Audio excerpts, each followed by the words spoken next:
Our next speaker, Barbara J. Grosz, will discuss a current dilemma in artificial intelligence.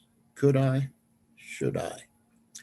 Barbara Grosz is the Higgins Research Professor of Natural Sciences in the School of Engineering and Applied Sciences at Harvard University. She earned her bachelor's degree in math from Cornell University in 1969 and her master's and doctoral degrees in computer science from the University of California, Berkeley. Professor Grosz has made groundbreaking contributions to the field of AI through her pioneering research in natural language processing and in theories of multi-agent collaboration and their application to human-computer interaction. Her most recent research explores ways to use models developed in this research to improve healthcare coordination and science education. Professor Grosz co-founded Harvard's Embedded Ethics program, which integrates teaching of ethical reasoning into core computer science courses. She was elected to membership in the American Philosophical Society in 2003. Again, you may enter questions in the Q&A link at any time. Professor Grosz.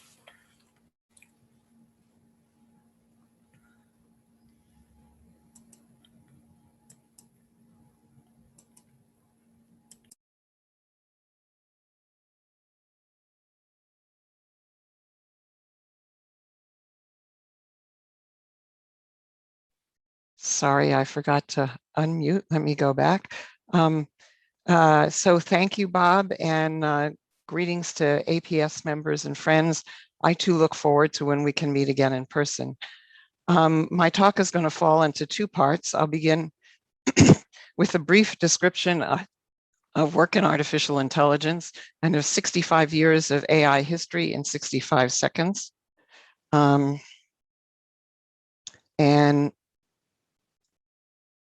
let's see, is my video on? No.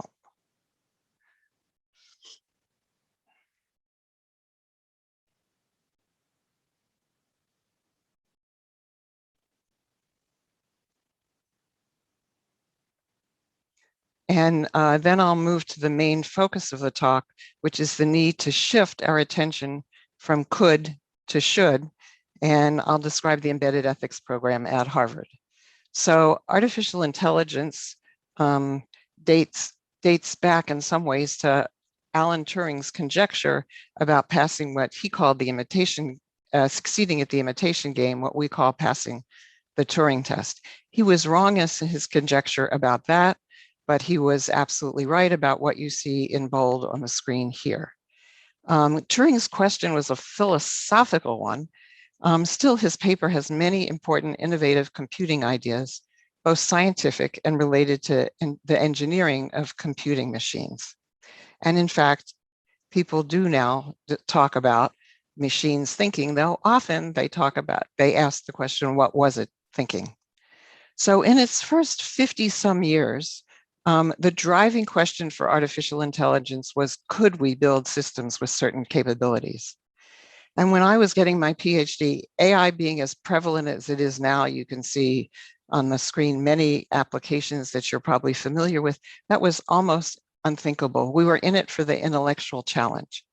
Note that the domains that I'm showing on the screen, they range from the very simple credit card check through a robot that vacuums your house that might have to deal with complexities of where your furniture is or may not deal with them, to handling language, and then all the way over on the right to robotic assistance in surgery.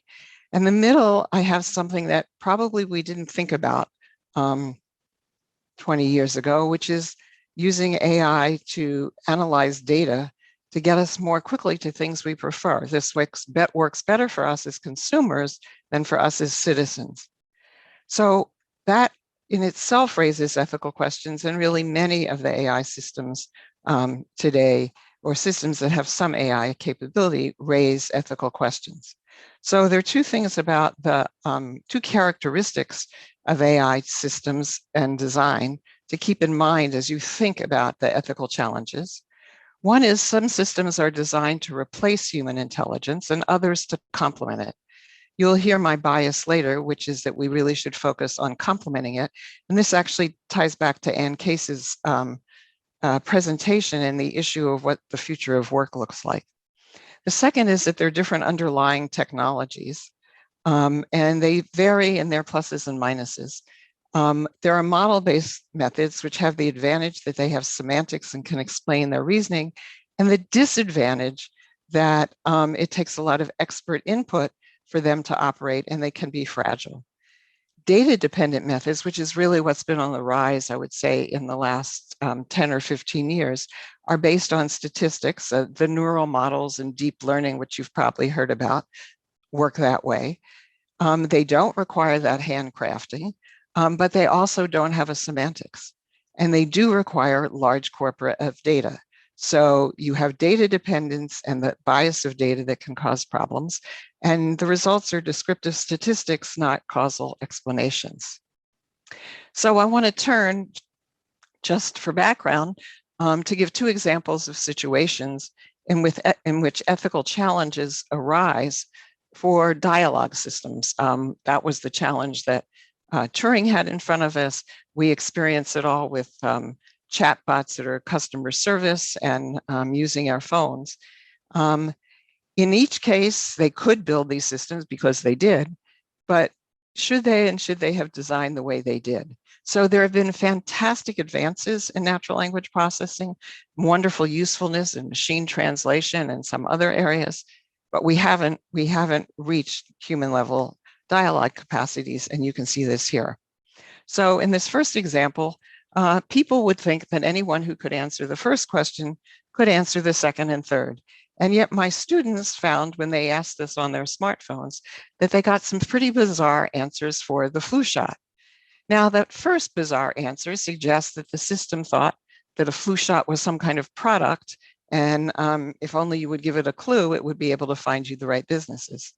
The second perplexed me for a very long time until a student pointed out to me that probably the system mistook a flu shot for a music group. Now, it got the speech right, it got the words right, but it hadn't anticipated this kind of question. So those are gaffes, and they're funny, sort of.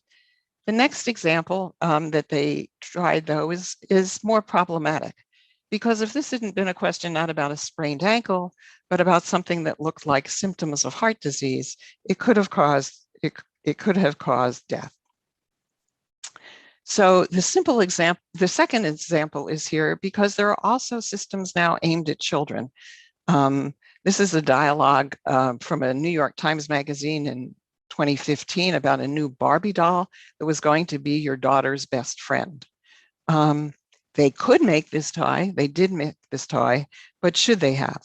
And I hope you've been reading the dialogue while I've been talking. You'll see that this Barbie doll, B, was completely unable to understand the negations, the nothing that destroyed it in the child's conversation, and sort of ignores it as though it just wasn't there. And this continues on, and this is an example from the Times magazine. Actually, at this point, the kid gives up and throws the doll away. What we see here is an ethical challenge. And there are many ethical challenges here. I won't go into all of them, but one of them is that it's actually teaching the child that when you have a conversation with somebody, you don't have to pay any attention to what they've really said. So you've probably seen in the news many other ethical challenges these days. This leads to us to need to change the question. And I'll just note here, I have practical ethics in the title and not applied ethics, because philosophers mean something else by applied ethics. What I mean here, and what we mean in embedded ethics, is something near to the philosophical society, useful knowledge from the ethics and ethical reasoning community. So there are some fundamental reasons why answering these should questions is much harder than answering the could question. One is that computer systems can be configured to do almost any task, or at least many, many tasks. They're not like washing machines that wash clothes, or hammers that hammer nails, or meters that meter electricity. The second is it's really difficult to limit the scope of use of an algorithm or an app once you've made it. People will use it for things you hadn't foreseen. And even for things that you have foreseen, the design may result in unintended consequences. The same thing arises in the legal profession when they design laws. And then furthermore, the could and the should interact, because maybe you could do it, but not in a reliable way or not in a trustworthy way. So this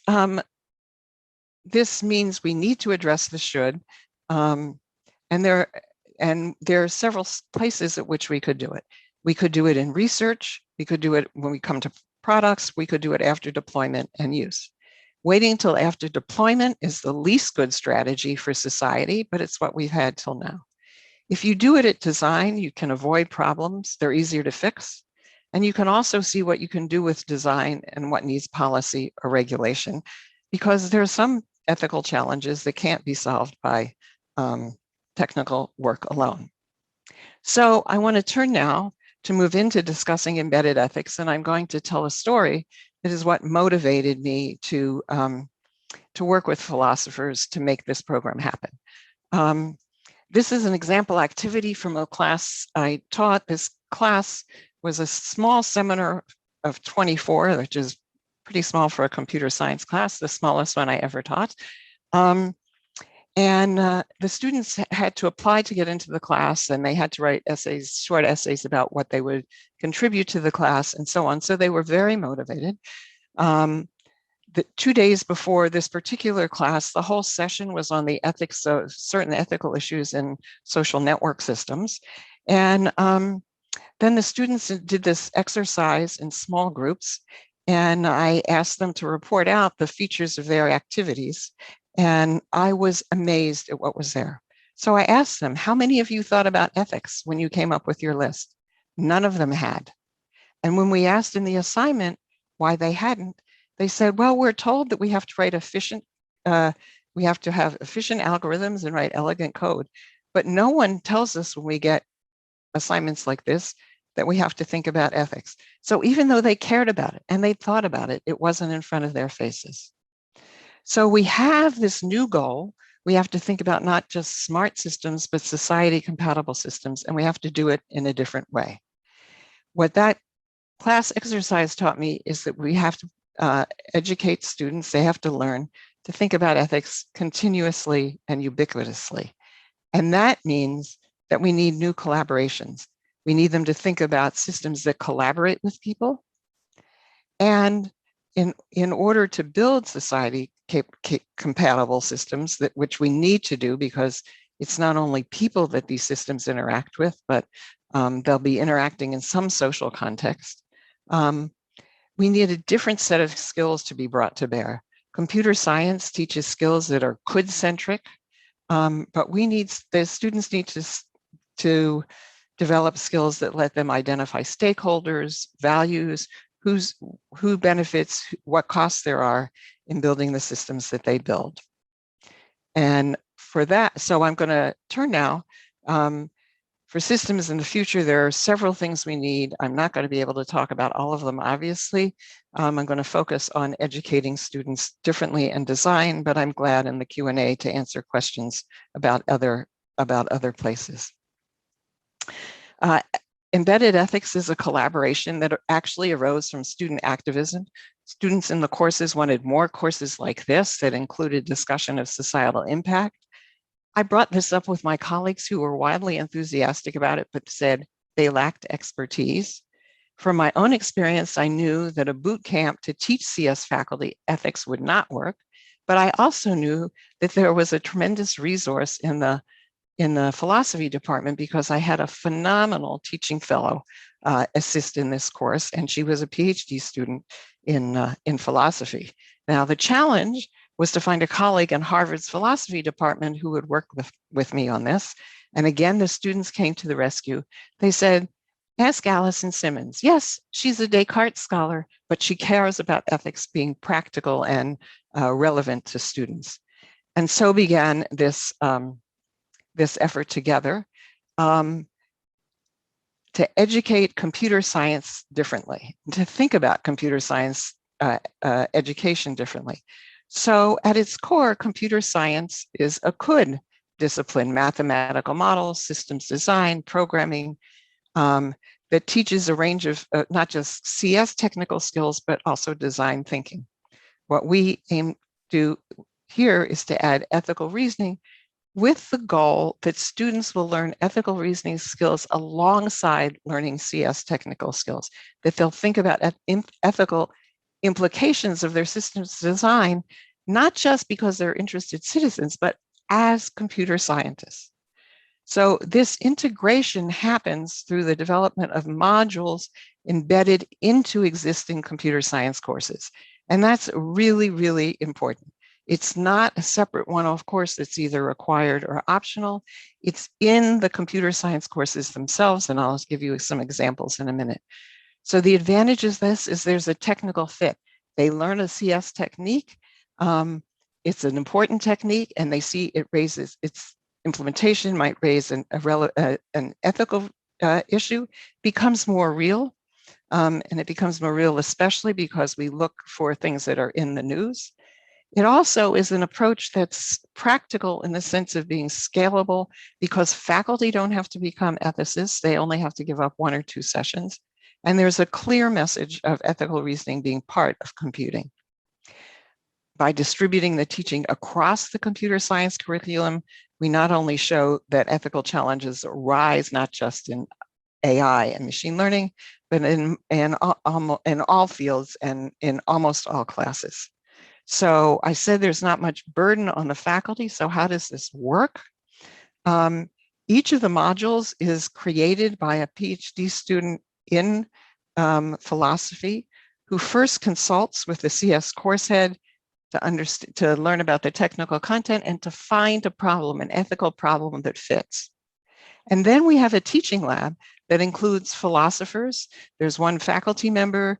There are postdocs in both computer science and philosophy. And there are, and then there are the graduate fellows. And I want to say again, it's really important that it's not a separate course. Erin Check has a very interesting survey study showing that for engineering ethics, that engineering students actually leave their engineering education less committed to engaging with public welfare because they don't see non-technical concerns as relevant, and they don't see social issues and social competencies as important. And through this embedding, we change that discussion. So here's a sample of the courses that we have offered. This is the courses from last fall that we offered. And I'll let you look through it as I talk, but I want you to see that it's not just AI, that includes data science, it includes systems programming, includes programming languages and systems to security, and you can get a sense of some of the ethical issues that we address. I point out CS50, which is the introduction, because we need to educate not just people who will become computer science majors, but also people who have other majors who may wind up in the tech industry or in government. On the earlier slide, you saw that we needed to have different design in industry. That requires enlightened engineers, which we hope we will produce from the computer science curriculum, but it also requires experts in social science and ethics to work with them. And those people need to understand computing. And so we want them to see also that it's integrated. So there's a view of this year's teaching lab, except we're minus 2 of the philosophy graduate fellows who didn't give us photos. And here I want to talk about something that is also, I think, very important about this program, which is that it's a win-win for the philosophy students. They do all the heavy lifting. They meet with the faculty, they design the module, they work with each other in the teaching lab to refine the module. They learn some computer science. So what's in it for them? Well, there's a win-win in research. Most of them adapt their research as a result of their involvement with the program. Some of them have pursued new dissertation projects and written different papers as part of their dissertation projects. They it's wonderful to watch them gain their confidence in their ability to understand technical material. There's a win-win for them in teaching because unlike sections in philosophy, when they do this, they develop their own content. They make up what the class session will be. And they also develop the skill of teaching in an interdisciplinary context. And we've had a few graduates now who have gotten different kinds of positions than they thought they would, and who are seeing new job opportunities in and out of academia. So I also want to end by saying that embedded ethics is now being adopted outside of Harvard. Stanford, MIT, Toronto, and Technion all offered modules in some of their courses. I mean, in most cases, they just, following our advice to start small, we started with 4 courses in the beginning. They started with just a few courses, and Yale and Northeastern are beginning to do it. I should say that all of our modules are online and open source, and so the other schools who are following are making them open source.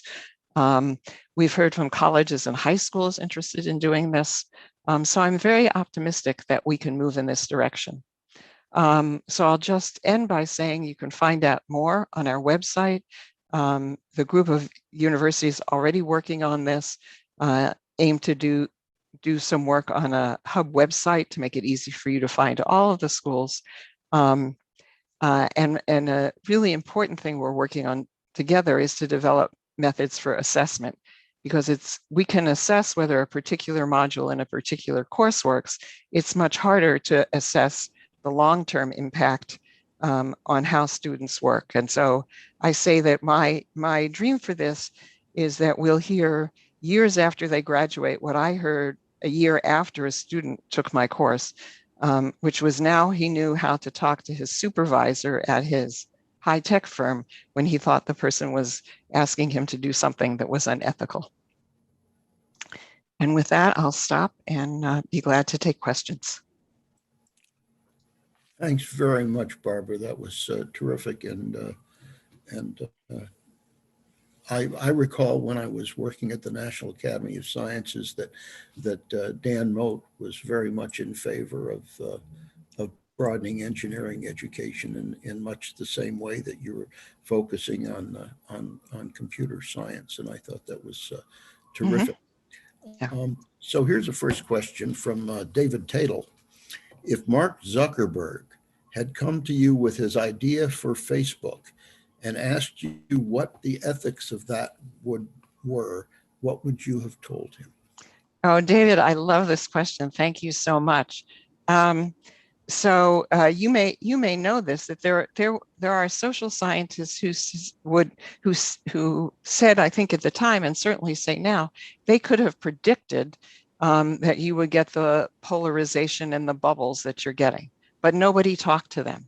So since I've been a cross multidisciplinary person from the beginning, I would have hauled in some of my friends from the ethics community and from the social sciences and told Mark he needed to talk to them about what he was going to do. Now, whether I could have convinced Mark or not, I don't know. But I think it's also really an interesting question because his initial goal was to connect people with each other and with their friends. And that's a most laudable goal, and it's a socially useful goal. Somewhere along the line, he decided that his goal was just to get more hits and make more money. And I don't know how we cure that problem. Thanks. Here's a question from Rich Schifrin. Should we move away from deep learning and training from numerous examples to simulating a human mind with knowledge, ethics, motivations, fear, rewards, and cautions? Well, Rich, there are people, well, so first of all, I wouldn't say move away. And I think I mentioned that there were 2 different kinds of technical approaches. I think really in the future that they will need to be merged in some way or other, whether one provides insight, whether the model-based methods provide insight for how to structure machine learning methods or not, I don't know, rather than some other kind of hybrid. So I will say that my take on replicating human intelligence is that we know how to replicate human intelligence. They're called babies. And the problem with them is they grow up to have only human intelligence. And really what we need for the computer systems to do is to help us do the things we don't do well. And I want to say that I think we should take this also, again, I'm thinking about Ann Case's talk. When you think about introducing today's computing technology to the workplace, it should be designed to do things that it can do really well, not things that it can't really do well, that it can do really well that complement what people can do. Too often now, what we see is the computing system is given something it can't do all that well, and then people have to work around it. And you see this every time you get a customer care chatbot if you have an unusual question, because the chatbot doesn't really, it's like the Barbie doll. It doesn't know what it doesn't really know what you said, and so you get into this kind of stonewalling of what you're trying to do. And it didn't need to be designed that way. They could have designed customer care agents where they were supporting people and they're still getting answers more quickly, but the people were there for the unusual questions. Here's a sort of related question from an anonymous attendee, who asks whether you have read Ishiguro's Clara and the Sun. And if so, do you think there could be a robot like Clara in the near future? Oh dear, well, I haven't read it. And I should say, I'm not a big science fiction fan. When I taught this course on intelligent systems design and ethical challenges, the different components of the course included reading science fiction, but and as well as reading as in ethics, and then 2/3 of it was really AI technical material. But Clara was not one of the science fiction books that we read. And here's a question which I think will be the closing one, from Eric Horvitz. And he wonders whether your program has engaged with professors and other experts from the law school. Hi, Eric. We have not been working with people from the law school as part of designing of the program. We've been working with the philosophy department, and there are several reasons for that. What we teach in embedded ethics is really fundamental ethical reasoning. It's not at the level that people in the law school tend to focus on. But many of the students do take law courses, and sometimes there are readings related to the law course. But the goal is to get students to understand that as they build systems, there are different kinds of people involved, there are different communities involved, therefore there are different values involved. There are trade-offs among those values, how to think about those trade-offs, to take into account, as I said earlier, all of the stakeholders. And that's actually quite a challenge for computer science students, because they come to see that there isn't always a single best answer, that there are many different answers, but some answers are more defensible or are better in certain contexts than other answers. So it's not like writing a program that either works or doesn't work. It's not like solving a mathematical equation, but it's really fundamental ethical reasoning that we ask them to do. We have thought about expanding the program, and we thought within the computer science faculty about also having students learn various kinds of knowledge from the social science community, the social science literatures. The challenge there is just how much you can pack into a curriculum. And on that note, thank you so much. This has been very stimulating, and like Ann's, very important for us to think about.